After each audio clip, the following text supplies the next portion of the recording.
آج کی کہانی کا عنوان ہے راز کی چابی۔ گاؤں کے ایک کنارے پر ایک چھوٹا سا پرانا گھر تھا جس میں ایک محنتی لڑکا احمد اپنی دادی کے ساتھ رہتا تھا۔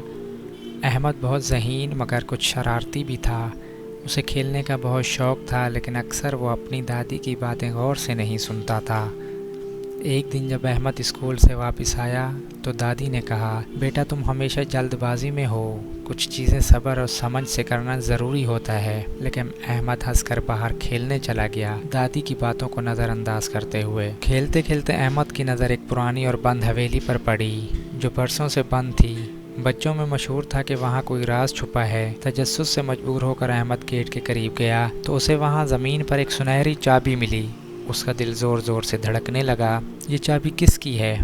کیا یہ حویلی کے دروازے کی چابی ہو سکتی ہے؟ احمد نے سوچا۔ بغیر کسی سے پوچھے وہ چابی لے کر حویلی کے بڑے دروازے کی طرف بڑھا۔ جیسے ہی اس نے چابی تالے میں ڈالی، دروازہ چرچراتے ہوئے کھل گیا۔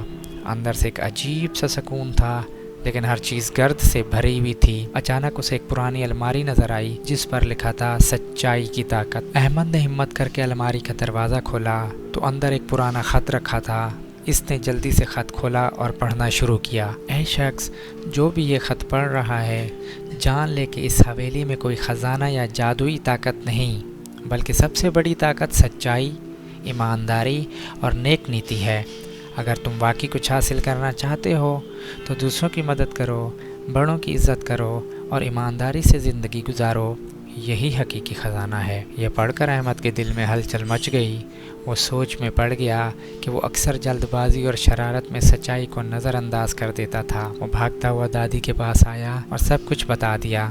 دادی مسکرا کر بولیں، بیٹا میں ہمیشہ یہی کہتی تھی کہ سچائی اور اچھے اخلاق ہی انسان کی سب سے بڑی طاقت ہوتے ہیں۔ احمد نے وعدہ کیا کہ اب وہ دادی کی نصیحت سنے گا، جھوٹ نہیں بولے گا اور دوسروں کی مدد کرے گا۔ نتیجہ، یہ چابی کوئی عام چابی نہیں تھی بلکہ ایک سبق تھا۔ سب سے بڑا راز ایمانداری، صبر اور نیکی ہے۔ یہ کہانی بچوں کو ایمانداری، صبر، بڑوں کی عزت اور سچ بولنے کی اہمیت سکھاتی ہے۔